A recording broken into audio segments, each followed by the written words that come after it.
To play sport. Used to eat it, breathe it and sleep it like most Australians, young people as such. But my parents always espoused education, and that was never going to be at the expense of any football games or soccer games as such. So, you know, I always had this dream to represent my country, you know, to play at the elite level. It wasn't really going to happen until later on. As you got to hear, I got to represent my country in a pretty indirect and maybe obscure, but I like to think a meaningful way.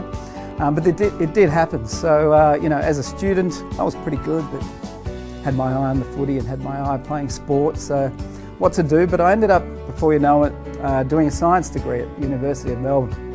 And it wasn't until I found the discipline of psychology, which we all know is exploring the way people think and behave and helping those who might need a helping hand, that I sort of realised my calling in life. Homelessness is a real interesting construct. It's estimated that on a given night there is 105,237, just off the top of my head, people that are homeless. In 2006 we're due to go to Cape Town, South Africa. There was a game against Argentina. We're down, now it's a 14-minute game, 2 7-minute halves. It's fast and furious. We lost, I think, about 18-0. Our goalkeeper had a rugged job taking the ball out of the net every couple of minutes. So if you do the math, that's a bad strike rate. But our guys were flat, just a bit flat. So we're thinking, what can we do to pump them up? And we need to do a team building activity, or let's go see some of the sites of Cape Town.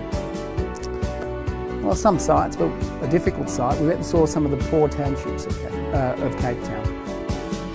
And to see homelessness, destitution, poverty in a different form. And our guys, they didn't care about, you know, any drubbing that they lost from Argentina.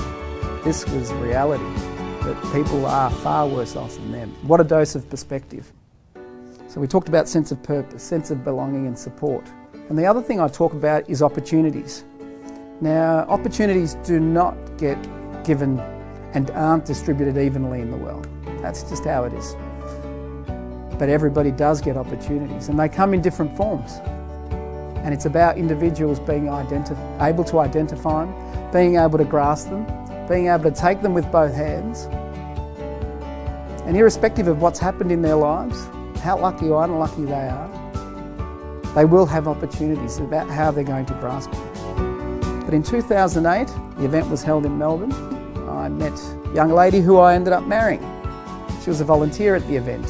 So we're lucky to have a 2.5-year-old daughter.